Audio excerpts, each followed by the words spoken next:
జనరల్‌గా మనం ఉప్పు, కారము, ఆయిల్స్ ఇలా వాడుతూ ఉంటాము. అయితే వీఆర్‌కే డైట్ తీసుకునే వాళ్ళలో అనారోగ్య సమస్యలు ఇట్టే తగ్గిపోతాయి. ఎందుకంటే దాంట్లో ఉప్పు, కారాలు, ఆయిల్స్ వేరే వాడతారు. సో, అసలు ఏంటి? అసలు నిజమైన ఉప్పు, కారాలంటే ఏంటి? వివరాలు తెలుసుకుందాం. ఈరోజు మనతో పాటు ఉన్నారు ప్రముఖ డైట్ గురువు వీరమాచినేని రామకృష్ణ గారు. సార్ నమస్తే. అమ్మా సార్ ఆరోగ్యంగా బ్రతకడం ఎలాగా? ఆహారం తీసుకుంటూ అనేది మీ కాన్సెప్టు. అనారోగ్య సమస్యలను కూడా దూరం చేసుకోవడం ఎలాగా అని చెప్తూ ఉంటారు. అవును.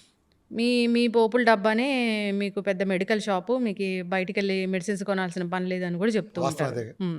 అయితే అసలు రోజు మేము తీసుకుంటూ ఉంటాము. ఈ ఉప్పు మంచిది, ఈ కారం మంచిది. అసలు ఏది చెప్తే అదే. ఏంటి ఇంత కన్ఫ్యూజన్ ఉంది? నిజంగా ఎవరైనా ఇది మిరియాల పొడి వాడాలంటే అదే వాడతాం. ఈ కారం వాడాలంటే అదే వాడతాం. అసలు దీనికి ఫుల్ స్టాప్ అంటూ లేదా? ఏది వాడితే మంచిది అసలు? అంటే ఇక్కడ ఉందమ్మా, ఎవరు చెప్పారు ఏం చెప్పారు అది పాయింట్. మ్మ్. ఇప్పుడు నేను ఒకటి చెప్పాను అనుకో అమ్మా, మ్మ్. నేను ప్రజల్లో కొన్ని మిలియన్ల మందిలోకి వెళ్ళి మ్మ్. చెప్పా. రెండు, ఎగ్జిస్టింగ్ వ్యవస్థ అతిపెద్ద అలోపతి వ్యవస్థని వైద్యపరంగా సవాల్ చేసి మ్మ్. పబ్లిక్లో డిబేట్లు ఐఎంఎల్ దగ్గర నుంచి ఫస్ట్ నుంచి నీకు తెలుసు. మిగిలిన ఏముంది, సొంతంగా యూట్యూబ్ ఛానల్ ఉంటే ఎవడైనా సరే ఏ సలహా చెప్పచ్చు. వీళ్ళు ఎక్కడ ప్రూవ్ చేసుకున్నారు? ప్రజల్లోకి వెళ్ళి అక్కడికి వెళ్ళా. మ్మ్. ఇప్పుడు నన్ను రోజు గ్రూపుల్లోనే వేల మంది లక్షల మంది గ్రూపుల్లో ఫాలో అవుతూ ఉంటారు. నన్ను పర్సనల్గా 150 నుంచి 200 మంది నేను రోజు చూస్తాను. అంతా క్రానిక్ డిసీజ్ కేసు. ఇలా ఒక దశాబ్ద కాలంలో నేను ఇన్ని లక్షల మిలియన్ల మందిని నేను హ్యాండిల్ చేసి ఉంటాను. మ్మ్. అంటే నేను ముందు ఎన్ని సవాళ్ళు చేసి ఫేస్ చేశాను. మ్మ్. ఇప్పుడు పైగా నేను తగ్గించిన టెస్ట్ మాల్, ఇప్పుడు నువ్వు చెప్పిన కౌరులాడు ఉన్నాడు. మ్మ్. నువ్వు గమనించు, ఈ చిట్కాలు చెప్పే వాళ్ళందరిలో ఓన్లీ చిట్కాలే ఉంటాయి. ఎక్కడైనా ఒక టెస్ట్ మాల్ పెడుతున్నారు, మ్మ్. లేదా డయాలసిస్కి వెళ్ళేవాడు దెబ్బ పరిగెత్తాడు. మ్మ్. ఈ పరిగెత్తిందేమో టెస్ట్ మాల్ పెట్టారు. మ్మ్. నేను ఇలా మాట్లాడతాను. అవును. ఇదిగోరా ఈ సీపీ అప్డేట్, ఇదిగో పక్కనదో చూడండి. అంటే నా ఛానల్లో, ప్రతి ఛానల్లో వేయలేను కాబట్టి వీఆర్కి ఎక్స్క్లూజివ్కి వెళ్తే మీకు తెలుస్తుంది. లేదా రామకృష్ణ వెళ్తారండి హైదరాబాద్ వస్తే మీకు తెలుస్తుంది. లేదా నా గ్రూపులు ఫాలో అవ్వండి తెలుస్తుంది. మ్మ్. ఇది అని టెస్ట్ మాల్ పెడుతున్నాక ఇదిగో సీపీ అప్డేట్ 0.01 నుంచి 1 మంత్లో ఇన్సులిన్ పారేసి ఇక్కడికి వెళ్ళిన రిపోర్ట్ పెడతాను. మ్మ్. అలానే సిటీ కాల్షియం స్కోరు 5679 నుంచి 600కి ఎట తగ్గిందో ఆ రిపోర్ట్ పెడతాను. మ్మ్. 5000 ఉండే ట్రెగ్యులర్స్ ఎట తగ్గింది, ఇలా రిపోర్ట్స్ పెడతాను కదా. మ్మ్. నేను పలానాది అడగండి టెస్ట్ మాల్ దానికి సంబంధించి. మ్మ్. నేను పెట్టాను లేదో మీకు నేను ఆల్రెడీ పెట్టింది చూపిస్తాను. మ్మ్. సో దీన్ని వంటింటి వెనకమాల వంటింట్లోనే ఆరోగ్యవంతం ఉందాం. మ్మ్. వంటింట్లోనే ఆరోగ్యం మొత్తం ఉంది. నేను బలంగా నమ్మాను. అది ఆచరించి ప్రతిరోజు నేను రుజువు చేస్తున్నా మ్మ్. విత్ టెస్ట్ మోనియల్స్తో. క్యాన్సర్ తగ్గిస్తున్నా, డయాలసిస్లు 17-18 ఏళ్ళు నార్మల్ చేస్తున్నా, డయాలసిస్కి వెళ్ళి వెనక్కి తెస్తున్నా, మ్మ్. ప్రొమటైడ్ ఆర్థరైటిస్ తగ్గిస్తున్నా, కిడ్నీ సైజులు 3-4 సెంటీమీటర్లు పెరుగుతున్నాయి, డయాబెటీస్ టైప్ 1 తగ్గుతున్నాయి, టైప్ 2 తగ్గుతున్నాయి. ఇవన్నీ తెలిసి ఇవన్నీ. అలానే ఒబెసిటీలు 100 కిలోల పైన తగ్గిన వాళ్ళు లక్షల మంది ఉంటాం దగ్గర నుంచి. ప్రతిదీ ఏది తగ్గదు అసలు నాకు. ఆటోమిన్ డిసీజ్, సోరియాసిస్లు, ఎగ్జిమాలు, బీపీ నెలలో పోతుంది, మైగ్రేన్ ఒక రోజులో పోతుంది. వీఆర్కి డేట్తో జరగదు ఏంటి? అవును. 20 ఏళ్ళ నుంచి పిల్లలు ఇలాంటి ఇన్ని వేల మంది రివర్స్ అండ్ టెస్ట్ మాల్స్ ఉన్నాయి, రోజు ఉంటాయి. ఇవాళ కూడా 4 పెట్టారు. వీఆర్కే డైట్లో ఎలాంటి ఉప్పు వాడతారు? ఎలాంటి కారం వాడతారు? ఎలాంటి ఆయిల్ వాడతారు? సో ఫస్ట్ ఉప్పు తీసుకుందాం. ఓకే, ఒకప్పుడు ప్రపంచం అంతా ఉప్పుని సముద్ర ఉప్పు వాడేవాళ్ళు. మ్మ్. అంటే సముద్రపు ఉప్పు దొరకని ఏరియాల వాళ్ళు రాతి నుంచి వచ్చిన ఉప్పు కానీ ఇలాంటివన్నీ వాడేవాళ్ళు. మ్మ్. సోడియం అనేది మనకి ఎసెన్షియల్గా ఉండే అవసరమైన మినరల్. అది మ్మ్. ఎసెన్షియల్. అది ఎప్పుడైతే బాడీలో మిస్ అయిందో మనకు నీరసం వస్తుంది. మ్మ్. ఇప్పుడు నీకు కళ్ళుదిరి పడిపోతారు ఎండాకాలంలో ఉన్నప్పుడు. వాడికి ఏమి ఇస్తాం మనం? ఇన్స్టెంట్ రికవరీ గ్లూకోజ్, మ్మ్. ఉప్పు ఇస్తాం. అవును. అంటే ఉప్పు సున్ను అది కాంబినేషన్ కదా. షుగర్. ఇప్పుడు ఏంటంటే sodium chloride. So sodium chloride combination plus glucose combination ఇస్తాం. అది 100% గ్లూకోజ్ ఉంటుంది కాబట్టి. సో అంటే అది ఇన్స్టెంట్గా ఎనర్జీ వచ్చేస్తుంది. సోడియం అనేది చాలా మనిషికి చాలా అవసరమైన మినరల్ మనకి. అది లేనప్పుడు శక్తి మనం చెమట ద్వారా బాగా చెమట పట్టేవాళ్ళకి అది చెమట ద్వారా ఉప్పు పోతుంది. ఇప్పుడు చెమట సాల్ట్ ఎలా ఉంటుంది? సాల్టిష్గా ఉంటుంది. అంటే సాల్ట్ మన చర్మం ద్వారా ఆ చెమట ద్వారా విసర్జించబడుతుంది. సో దాని రీప్లేస్మెంట్ ఎలా? సో చాలా మంది చెప్తారు తెలిసి తెలియక సోడియం ఉప్పు అవసరం లేదని చెప్తారు. చాలా తప్పు అది. నువ్వు సోమరిపోతావు కనుక అయితే అప్పుడు నీ కూరలో ఉప్పు సరిపోతుంది. కూరలు అంటే అది కూడా ఆర్గానిక్ కూరగాయలు ఉండుంటే. ఇప్పుడు ఆ కూరగాయలు ఆర్గానిక్లో ఉప్పు లేదు. ఉప్పు లేకపోతే మనిషి సస్తారు, బ్రెయిన్ దగ్గర పిచ్చెక్కిపోతారు, హార్ట్ ఫెయిల్యూర్ అవుతుంది, ప్రతి అనర్థం జరుగుతుంది. అసలు ఉప్పు వాడకపోతే, అసలు ఉప్పు వాడకపోతే. ఉప్పు ఉండాల్సిందే, ఏదో రూపాయన వెళ్తుంది, డైరెక్ట్గా ఇండైరెక్ట్ వెళ్తుంది. సో కూరగాయలు ఉప్పు వస్తుంది అనేది కూడా అసలు అది రాదు. ఒకప్పుడు కూరగాయలు ఉండే పోషక విలువలు లేరు, వాళ్ళు వచ్చేవారు. వీళ్ళు చెప్పేవాళ్ళు చెడు ఉద్దేశం కాదు, ఒకప్పుడు ఉన్నాయన్న దృష్టిలో చెప్తారు తప్ప ఇవాళ లేవుగా. ఒకప్పుడు వంకాయ, ఒకప్పుడు బెండకాయ వాళ్ళు ఉన్నాయా? ఒకప్పుడు ఉండే ఆ రుచులు జాంకాయ వాళ్ళు ఉందా? ఒకప్పుడు బొప్పాకాయ టేస్ట్ వాళ్ళు ఉందా? అసలు ఆ కాయ ఉందా? చూసాం మనం, నాటు లేదు కదా. వాళ్ళంతా హైబ్రిడ్ జన్యు మార్పిడి వచ్చేసినాయి. ఎలా నువ్వు ఎక్స్పెక్ట్ చేస్తూ ఉంటుందని? లేవు, ఈ ప్రాపర్టీస్ వేరు. సో ఉప్పు ఏంటి? ఒకప్పుడు మనం బస్తాల్లో దొరికిన ఉప్పు కొనేవాళ్ళు కిలో రూపాయి ఉండేది. పచారీ కొట్లు బయట పెట్టేవాళ్ళు బస్తాల్లో. దాని దొంగతనం కూడా ఎవడు చేసేవాడు కాదు. ఎంత వాల్యూ కూడా తక్కువ కదా. బండి మీద తీసుకొచ్చే ఉప్పు అని అమ్మేవాళ్ళు. మనవాళ్ళు మరకాల్లోనూ బస్తాల్లోనూ తీసుకునేవాళ్ళు. అది చాలా కాలం వాడేవాళ్ళు. దాన్ని కళ్ళుగా ఉంటుంది కాబట్టి, అంటే స్ఫటికంలాగా ఉంటుంది కాబట్టి దాన్ని దంచుకుని వేసుకుంటూ అన్నట్టు చేసేవాళ్ళు. ఆ ఉప్పు ఘాటు కూడా ఎక్కువ. ఆ తర్వాత సడన్గా ఓ రోజు కుంభకోణంలో భాగంగా అయోడిన్తో ఉప్పు రంగప్రవేశం చేసింది. అంతకుముందు లేని గాయటర్ ఇప్పుడు కొత్తగా వచ్చింది. ఎక్కడో నార్త్ ఇండియాలో కొద్ది మందికి మాత్రమే గొంతు సంబంధించిన ఒక గాయటర్ అనే వ్యాధి, అది ఎక్కడైనా ఉంటుంది. ఆ గాయటర్ అనే వ్యాధి దీన్ని ఏంటారు కారణం అంటే అయోడిన్ లోపం. అది కరెక్టే, గాయటర్ వ్యాధికి అయోడిన్ లోపం కారణమే. కానీ ఏదో గాయటర్ వ్యాధిని అరికట్టడం కోసం దేశంలో తినే అందరికీ అయోడిన్ ఇవ్వాలని చెప్పని, సప్లిమెంట్ ఇవ్వాలని, దానికి ఏం చేశారంటే ఉప్పులో రోజు తింటారు కదా, అందరూ ఉప్పు తింటారు కదా, ఆ ఉప్పులో కంపల్సరీ అని రాజీవ్ గాంధీ గవర్నమెంట్ టైంలో తీసుకొచ్చారు. రాజీవ్ గాంధీ గవర్నమెంట్ టైం అనుకుంటా, ఆ టైంలో తీసుకొచ్చారు. అది నిజంగా కుంభకోణాల భాగం. ఎప్పుడైతే ఆ రూపాయి ఉప్పు, ఈ 10 రూపాయల ఉప్పు వచ్చిందో మొదట ఆడాళ్ళు ఇబ్బంది పడ్డారు. ఏంట్రా మనం కల్లుప్పు బజార్లో తినేవాళ్ళు, వీళ్ళు సడన్గా 10 రూపాయలు ఉప్పు అన్నాడు, 10 రూపాయలు పెట్టాలా ఉప్పు కూడా అని. కానీ ఆ ఫ్రీ ఫ్లో చూసిన తర్వాత వీళ్ళకి కూడా నచ్చింది. ఇలా అంటే పిండి రవ్వబడినట్టు పడుతుంది కదా.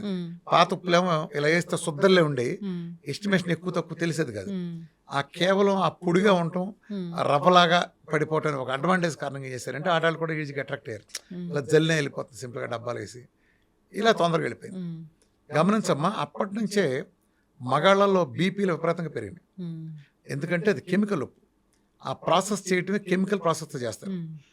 ఈ ఇండస్ట్రియల్ వేస్ట్ నుంచి వచ్చిన దాన్ని, ఎరువుల కర్మాగారాలు వీటి నుంచి వచ్చిన వేస్ట్, లేదా ఇతర ప్రాసెస్లు రకరకాల వేస్టుల నుంచి కెమికల్స్ కలిపి చేసే ప్రాసెస్ ద్వారా వచ్చేదే ఈ కెమికల్ ఉప్పు.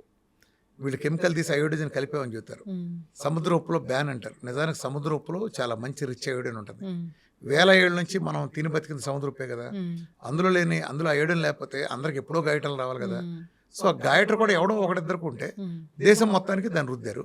అక్కడి నుంచి జరిగింది ఏంటంటే, ఆ ఉప్పు కెమికల్ అవ్వటం వలన, ప్రకృతి ఇచ్చింది కాపాడటం వలన అనర్థాలు ఏంటంటే, ఆడాళ్ళు మగాళ్ళు ఎక్కువ అక్కడ సఫర్ అయ్యారంటే విడివిడిగా సఫర్ అయ్యారు. మగవాళ్ళకి అప్పటి నుంచి ఇంతకు ముందు గతంలో లేనంత బీపీలు స్టార్ట్ అయ్యాయి. ఇదివరకు ఊరికొకడికి బీపీ ఉంటే ఊరికొకడికి ఉండేది బీపీ. ఇప్పుడు ఇంటికి ఒకటికి తయారైంది బీపీ. ఆ స్థాయిలో బీపీ ప్రబలంగా వచ్చేసింది. ఈ సాల్ట్ వచ్చినప్పటి నుంచే బీపీలు చూడటం అనేది అన్ని కూడా విపరీతంగా పెరిగినాయి. జనాలకు బీపీ అవసరం రావటం, అక్కడి నుంచే గుండెపోట్లు దారితీసే పరిస్థితులు రావటం. ఎందుకంటే BP and diabetes leading cause of heart disease కానీ, కిడ్నీ ఫెయిల్యూర్ కానీ. ఇవాళ కిడ్నీలు పోవటానికి ప్రధాన కారణం మెయిన్ బీపీ, దాని తర్వాత లాంగ్ టర్మ్ డయాబెటిక్ నెఫ్రోపతి అంటాం కదా. అలానే హార్ట్ రావడానికి కారణం కూడా బ్లడ్ ప్రెషర్ ఎప్పుడైతే హై అవుతుందో అక్కడ మనకు గుండెపోట్లు వస్తున్నాయి. ఈ ప్లేకులు ఏర్పడి ఈ తతంగం ఇదంతా సొల్లు, దీనికి కాదు. అసలు మెయిన్ రావటం కారణం ఇన్ఫ్లమేషను, ఫ్రీ రాడికల్స్, అలానే హై బీపీలో లేదా ఒత్తిడి, మానసిక ఒత్తిడి, ఇలాంటివి దట్ లీడ్స్ టు బీపీ. ఇవాళ ఉండే వాటర్ తక్కువ కాబట్టి ఇదంతా. సో అలానే ఆడవాళ్ళ నష్టపోయింది ఏంటంటే, నువ్వు కావాలంటే నువ్వే ధనలక్ష్మి, మీ అమ్మమ్మని కానీ వాళ్ళని కానీ అడుగు, నీకు పెద్దాళ్ళు ఉంటే, అమ్మమ్మ మీ రోజుల్లో పీరియడ్స్ ఎలా వచ్చాయి మీకని అడుగు. క్యాలెండర్ మార్చుకోవాలి డేటు, వీళ్ళకి డేట్ని చూసి. వీళ్ళ డేట్ ఈ రోజుకి వస్తుందంటే ఆ రోజుకి వచ్చేయాల్సిందే అంతే. 10 మంది పిల్లలకి కని వదిలి పారేసేవాళ్ళు, అంటులతో కూడా కని వదిలి పారేసేవాళ్ళు. ఇవాళ ఎంత హంగామా చేస్తున్నారు, ఒక్క బుడతను కట్టడానికి వీళ్ళు చేసే హంగామా, దాని తర్వాత ఇచ్చే బిల్డప్ బేభత్సంగా ఉంది, మామూలు లేదు. వాళ్ళు 10 మందిని ఎట్టకన్నారు ఆ రోజుల్లో ఏం లేకుండా. టైం పీరియడ్ అంటే పీరియడే, ఇన్ని రోజులు కాగాలంటే ఆగిపోద్ది అంతే లెక్క. ఇవాళ ఎందుకు వచ్చింది అంటే దానికి ఇతరత్ర కారణాలు ఉన్నప్పటికీ నేను సోలో ఎట్రిబ్యూటర్గా నేను దాన్ని ఎట్రిబ్యూట్ చేయట్లేదు. అక్కడి నుంచే థైరాయిడ్ అనేది వాళ్ళ ఆడపిల్లల్లో 100కి 80 నుంచి 90%కి ఆడపిల్లలకు వచ్చేసింది. థైరాయిడ్ అంటే ఆడపిల్లలకు ప్రధానమైన జబ్బులో మారిపోయింది. ఎందుకని ఆడవాళ్ళలో థైరాయిడ్ ప్రాబ్లమ్స్లు ఎందుకు వచ్చినాయి? హార్మోన్లిసిస్. మీకే కదా హార్మోన్ మీద బతికేదంతా. ఎందుకంటే 3 రోజులు సైకిల్ ఉంటుంది మీకు. ఈ సైకిల్ నిజాన్ని మీకు ఒక రక్షణ, ఆడాళ్ళకి మగాళ్ళ కంటే కూడా రక్షణ. మీకు 2 రక్షణలు ఉన్నాయి. ఒకటి హార్మోన్లు చేసే 3 రోజుల పీరియడ్ ఉంటాం ఒకటి. రెండోది మీరు ట్యాప్ ఉంటుంది మీకు ఒకటి. ఏదన్నా మాట అంటే చాలు ట్యాప్ తిప్పుతారు, దెబ్బ రిలాక్స్ అయిపోతారు. మీరు ట్యాప్ తిప్పేది ఎందుకంటే ఒక సీన్ చేసి ఎవరైనా తిట్టించుకుని కావాలని 2 తిట్టించుకుంటే మీరు ఒక 7 పేరు చూరుకుంటారు. ఈ ట్యాప్ తిప్పేస్తారు, ఆ ఫ్రెష్ మొత్తం ట్యాప్ వాటర్ తెలిపోతే మనశ్శాంతిగా, అంటే మందు కొడితే అన్ని మర్చిపోయినట్టు మీరు ట్యాప్ తిప్పేసి ఆ తర్వాత ప్రశాంతంగా ఉంటారు. ఇలా మగాళ్ళట్ట మీకులాగా ట్యాప్ తిప్పలేరు కాబట్టి ఇవన్నీ దాచుకుని కుళ్ళిపోయి గుండె దెబ్బలు తీసుకుంటాం మా సన్నాసులంతా. అది. సో ఇది స్ట్రోక్స్ రావడానికి గారు. ఎప్పుడైతే నువ్వు తినే ఆహారం ఒక 100 అనుకో, 100లో ఒక 30 నీకు ఫ్యాట్ ఉందనుకో, ఇప్పుడు ఫ్యాట్ని తీసేసా, ఆ గ్యాప్ని దేంతో ఫిల్ చేయాలి నువ్వు? దేంతో ఫిల్ చేయాలి? అప్పుడే ఫుడ్ మార్కెట్ రంగప్రవేశం చేసింది. చక్కగా హై గ్లైసమిక్ ఇండెక్స్ ఉండే కార్బోహైడ్రేట్లు తీసుకుంది. Refined high glycemic highly refined కార్బోహైడ్రేట్స్ని, ఆ స్వీట్ డ్రింక్స్ని, కోలాస్ని, ఇవన్నీ చూడు. ఒకప్పుడు నిమ్మకాయ నీళ్ళు, నిమ్మకాయ సోడాలు తాగే మనం కోలాస్ వచ్చిన తర్వాత కూల్ డ్రింక్స్ రంగప్రవేశం చేసినాయి. అలానే ప్రతిది ఫుడ్, ప్యాకెట్ ఫుడ్లు వచ్చేసినాయి. ప్రకృతి ఇచ్చిన మనకి ఆ రోజుల్లో స్వీట్లు అంటే బెల్లం జిలేబీ, మిఠాయి, బూందీ ఉండ, ఈ టైప్ ఉండే కల్చర్ నుంచి, అంటే ఇంట్లో చేసుకున్న హోమ్ మేడ్ అరిసెలు దగ్గర నుంచి, సున్నుండలు, పప్పు ఉండలు దగ్గర నుంచి కన్వర్ట్ చేసి ఇవాళ సంవత్సరం క్రితం కోసిన బంగాళాదుంపల్ని శవాలు నిల్వ ఉంచారు కెమికల్ ప్రాసెస్లో నిల్వ ఉంచి దానికి అజినమోటో కలిపిన ఈ టేస్టింగ్ సాల్ట్లు, అజినమోటో లాంటి క్యాన్సర్ తెచ్చిపెట్టే కాలకోట విషయాలను అందరూ కలిపారు. వీటికి పబ్లిసిటీ చేశారు. నెయ్యి అనిపించి ఆ ప్లేస్లో చెత్త కార్బోహైడ్రేట్లు నింపారు. జనాలు అప్పుడు రోగాలు రావటం బిగినాయి. అది చాలా. అప్పుడు ఈడు ఉప్పు వేసుకుంటే సముద్రం, అంటే నేచర్ నుంచి మనిషిని దూరం చేస్తే ఆడు జబ్బులు దగ్గర అవుతాడు, వాళ్ళ మందుల వాల్యూస్ ఏలు పెరుగుతాయి. సో ఆ ప్రయత్నంలో భాగంగా ఉప్పుని సహజంగా వాడే ఉప్పును దూరం చేశారు ప్రకృతి ఇచ్చిందని.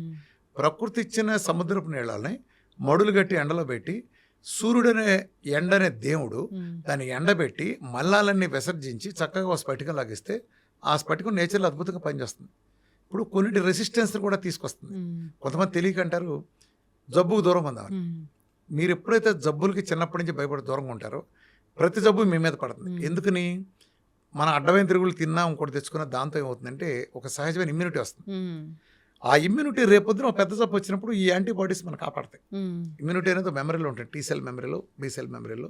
ఆ ఉండే ఏం చేస్తాయంటే మనం రేపు అవసరమైనప్పుడు బయటకు వచ్చి కాపాడతాయి. అసలు జబ్బులు రాను, నువ్వు జబ్బులే రాకుండా ఉంటే నీకు అది ఉండదు. ఒకప్పుడు మిషల్స్ అనే ఒక వ్యాధి పిల్లల్లో వచ్చినప్పుడు విదేశాల్లో ఏం చేసేవాళ్ళు అంటే, ఇప్పుడు పిల్లడి స్కూల్లో వచ్చింది అనుకో, ఆ పిల్లడి తాలూకు మిగతా పేరెంట్స్ ఉంటారు కదా, మీ అబ్బాయిని మా ఇంటికి పంపించండి అని వాళ్ళ అబ్బాయితో పక్కన పడుకోబెట్టేవాడు. అంటే ఒకరోజు గడపడానికి అనమాట. ఆడికి జబ్బు వచ్చిందంటే ఆడు తగ్గే వరకు ఆడు ఫ్రెండ్స్ ఇళ్ళకి రౌండ్ వేస్తాడు, లేదా మిగిలిన పిల్లలందరూ గదులు పెట్టి ఆడుకోమంటారు వాడితో. అప్పుడు ఏమవుతుందంటే వాళ్ళకి ఆ జబ్బు వస్తే దాని తాలూకు ఇమ్యూనిటీ డెవలప్ అయితే లేటర్ స్టేజ్లో అది ఉపయోగపడుతుంది. ఇది దాని ఉద్దేశం. అలా అంటే అది తప్పు ఒప్పరు కదా. కరోనా టైంలో కూడా అమెరికాలో కొంతమంది అలా చేశారు. గ్రూప్గా మనం కరోనా తెచ్చేసుకుంటే రాదని. ఇప్పుడు ఇక్కడ ఇదే గదిలో 10 మంది ఉన్నాం, ఉదాహరణ చెప్తాను. నీకు ముందు వచ్చింది, నీకు వచ్చిన లాస్ట్లో నాకు అంటించావు, నాకు వచ్చిన లాస్ట్లో తనకు అంటించాను అనుకో, ఇలా నేను 10 మందికి అంటించే టైంకి 11వ నీకు కూడా మళ్ళీ వస్తుంది. నీ పీరియడ్ అయిపోతుంది, అది ఉండే రెసిస్టెన్స్ పీరియడ్ పోయి సెకండ్ టైం కూడా నీకు వస్తుంది. అలా కాకుండా 10 సార్లు మనకి ఈ 10 మందే ఉంటాం అనుకున్నప్పుడు 10 మంది ఒకేసారి అంటించేసుకున్నాం అనుకో, 10 మందికి ఒకసారి వచ్చి ఒకసారి పోయింది అనుకో, ఇంకా అంటించడానికి తిరిగేది ఉండదుగా, తిరిగే చచ్చిపోతుందిగా. ఇది టెక్నిక్. ఇలా చేశారు అమెరికాలో చాలా కాలనీస్. అసలు వ్యాక్సిన్ లేకుండా కరోనా సమావేశాలను పెట్టి యూరోప్లో అట్లా కూడా చేశారు. తమాషా ఏంటంటే వాళ్ళు సక్సెస్ అయ్యారు. తమాషా ఏంటో లాజిక్ అర్థమైంది నీకు? లాజిక్ అర్థమైందా? ఇప్పుడు ఈ రూమ్లో 10 మంది ఉంటే 10 మందికి ఎట్ ఏ టైం ఒకే రోజు కరోనా వచ్చింది అనుకో, 10 మంది ఇబ్బంది పడతారు ఒకేసారి. ఆ 10 మంది కూడా ఒకసారి ఉంటారు, 10 మంది ఒకసారి తగ్గించేసుకుంటారు. మళ్ళీ అంటించడానికి 10 మంది గ్రూపులు ఎవరికి లేదు. అలా కాకుండా సీరియల్ వచ్చిందంటే ఫస్ట్ ఎపిసోడ్లో నీకు తగ్గుతుంది, రెండో ఎపిసోడ్ నువ్వు ఎక్స్కంటిస్తావు. ఈడు 10కి వచ్చేటప్పుడు 9కి వచ్చేటప్పుడు నువ్వు అప్పటికి తగ్గా 4 నెలలు అయి ఉంటుంది. ఈ 10 కూడా మళ్ళీ నీకు అంటిస్తాడు. అర్థమైంది? ఇది తిరుగుతూనే ఉంటుంది క్యాసెట్గా. ఏ సైడ్ బి సైడ్ క్యాసెట్లు తిరుగుతూ ఉంటాయి, రిపీట్ మోడ్లో తిరుగుతాయి. అర్థమైంది? అంటే అది వేరే కాన్సెప్ట్లే. ఇది నేను సమర్థిస్తాను కాదు, జరుగుతున్న ఫ్యాక్ట్ చెప్తున్నాను. సో అది కరెక్టా కాదనేది డిబేటబుల్ మ్యాటర్. అది నేను దాంట్లో ప్రస్తుతానికి వెళ్ళలేదు. దాంట్లో ఉండే ప్రాస్ కాన్స్ ఉన్నాయి, రెండో ఉన్నాయి. సో ఇది అట్లా ఉప్పు ఎప్పుడైతే వీళ్ళు తింటున్నారన్నారు దూరం చేశారు. నిజానికి గాయటరు ఎంతమంది ఉంది ఇప్పుడు ఈ భారతదేశ జనాభా? ఇవాళ 130 కోట్లు అనుకో, ఆ రోజున 30-40 కోట్లు ఉండుంటారు, నాకు కరెక్ట్ గుర్తులేదు. 40 కోట్లు 50 కోట్లు ఉండుంటారు. 40-50 కోట్ల మందిలో ఎంతమంది గాయటరు ఉంటే ఇలా 7 నొప్పించారు? వేల మంది లెక్క పెట్టి కొన్ని 100 మందికి ఉంటే వాళ్ళు దేశం మొత్తానికి ఎందుకు రుద్దారు? నువ్వు ఆలోచించావు ఎప్పుడైనా? ఆలోచించావా? 2 రకాలు హెల్ప్ చేయడానికి. ఒకటి ఇండస్ట్రీస్ వదిలేసే వ్యర్థం. ఆ రోజుల్లో ఎరువులు తయారు చేసినప్పుడు విపరీతమైన ఇండస్ట్రియల్ సాల్ట్ కెమికల్ వచ్చేది. దీన్ని డిస్పోజ్ చేయడానికి సముద్రం దాకా తీసుకెళ్ళి గుజరాత్ కంపెనీని సముద్రం దాకా డంపింగ్ చేయాల్సి వచ్చేది, చాలా ఖర్చు ఉండేది. సో ఆ లాబింగ్ బలంగా పనిచేస్తుంది. ఇప్పుడు డంప్ చేసేదాన్ని ప్యాకెట్లు పెట్టి వేరే ప్రాసెస్, వేరే అంటే అది యాజిటేజ్ ఇవ్వట్లేదు, వేరే ప్లాంట్లు పెట్టి కెమికల్తో చేయటం ఏంటి అసలు? సాల్ట్ని నాన్ సెన్స్ గాళ్ళు. కాకపోతే నేచర్ ఎక్కడ ఉందా అంటూ, నేచర్లో అన్నీ ఉంటాయి. అది ఒకటి వచ్చింది. అట్లనే అప్పటి నుంచి బీపీలు, ఆ ఉప్పు వచ్చిన దగ్గర నుంచి బీపీలు వచ్చలుగా పెరిగి. మరి ఏ ఉప్పు వాడాలి అసలు? సముద్రం ఇచ్చిందిగా ఉప్పు, వేలాల నుంచి తిన్నాం. సాల్ట్ ఇప్పుడు హిమాలయాల్లో దొరికే సాల్ట్లు ఉంటాయి, హిమాలయాల్లో కూడా సాల్ట్ లేక్స్ ఉంటాయి. అలానే కొన్ని సముద్రాలు ఉండే సాల్ట్లు కానీ మన మంచు ప్రదేశాల్లో కూడా ఇప్పుడు నువ్వు గ్లేసియర్స్ ఉంటాయి చూసావు హీట్గా, నువ్వు యాక్చువల్ గ్రీస్లాండ్ వెళ్తే ఎక్కడ చూసిన హాట్ స్ప్రింగ్స్ ఉంటాయి, అక్కడ పక్కన మంచు కొండలు ఉంటాయి, దాంట్లో వేడి నీళ్ళు 30 డిగ్రీలు 40 డిగ్రీలు వేడి నీళ్ళు గ్లేసియర్స్ ఉంటాయి. అక్కడిక్కడ ఆ వాటర్ వచ్చే దగ్గర స్నానాలు చేస్తూ ఉంటారు చొక్కాలు లేకుండా బట్టలు తీసుకుని.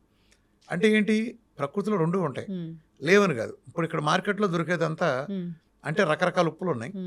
ఎక్కువ దొరికేది మన ఆఫ్ఘనిస్తాన్లో దొరికే ఇప్పుడు ఈ రాతి ఉప్పు అది అంటారు కదా, కొండల్లో ఉండేది. ఇది అంత కరెక్ట్ కాదు. నేచరు చెట్లు నుంచి వచ్చిన లవణాలని అట్లా ఫామ్ అయ్యేదాన్ని ఉప్పు తయారు చేసే దానికంటే ఆ ఉప్పు కంటే సముద్రం రిచెస్ట్ సోర్స్ ఆఫ్ ఫుడ్ కదా. పైగా ఇట్స్ వ్యాస్ట్ అండ్ హ్యూజ్. భూమిని ఎన్ని రెట్లైనా దానిలో కలిపేసుకోగలిగినంత. Earth is made up of water కదా. అదే భూమిని మడతట్టి ఎన్నిసార్లు పెట్టచ్చు దాంట్లో సముద్రంలో. మడతపెట్టి భూమి మొత్తాన్ని అన్ని కొండలు అన్ని కలిపి దెబ్బ దాంట్లో బాత్రూంలో దోసేయచ్చు, సముద్రం యొక్క బాత్రూంలో దోసేచ్చు. అయితే సీ సాల్ట్ అంటే అంత ఉంది. దీన్ని వాళ్ళు పొల్యూట్ చేశారనుకుంటే పొల్యూట్ చేయలేరు సముద్రాన్ని. ఒక నదినైనా పొల్యూట్ చేయగలరు కానీ పెద్ద స్థాయిని. అంత పెద్ద సీని నువ్వు వేసే భూమిని కలిపితేనే నీకు అందులో పొల్యూట్ అవ్వదు. పొల్యూట్ అనేది దాన్ని రికవర్ చేసుకునే శక్తి దానికి ఉంది. కొన్ని ఏరియాల్లో కొంత లిమిటెడ్ ప్రాంతాన్ని వాళ్ళు చేయగలగచ్చు కెమికల్స్ దాంతో. అంత పెద్ద సముద్రాన్ని వాళ్ళు ఎక్కడ చేస్తారు, చేయలేరు కదా. సో సీ సాల్ట్ అనేది అద్భుతమైంది. ప్లస్ సన్ అనేది అంత ఫిల్టర్ చేసి వచ్చిన సహజమైంది సీ సాల్ట్. ఇది వచ్చిందంటే మీకు అన్నీ తగ్గుతాయి. నా డైట్లో నేను మొట్టమొదటి ఏం చెప్పాను అది మీకు తెలుసు కదా. ప్రజలందరినీ రిక్వెస్ట్ చేస్తే కూడా నేను సీ సాల్ట్ వాడుకోండి, పాత తరం సీ సాల్ట్ వాడుకోండి. అయితే కారం గురించి కూడా మీరైతే అసలు మిరపకాయలతో వచ్చే కారం అసలు వాడకూడదు చెప్తూ ఉంటారు. అదే అన్ని రోగాలకు మూల కారణం అని చెప్తూ సమస్త రోగాలకు మూల కారణం. ఒకప్పుడు అసలు కారం అంటే ఏంటి, ఎక్కడి నుంచి వస్తుంది? ఎండు మిరపకాయలని దంచితే కారం వస్తుంది. ఎండు మిరపకాయలు ఎక్కడి నుంచి వస్తాయి? పండు మిరపకాయలు ఎండబెడితే ఎండు మిరపకాయలు వస్తాయి. పండు మిరపకాయలు ఎక్కడి నుంచి వస్తాయి? పచ్చిమిరపకాయలు ముదిరితే పండు మిరపకాయలు.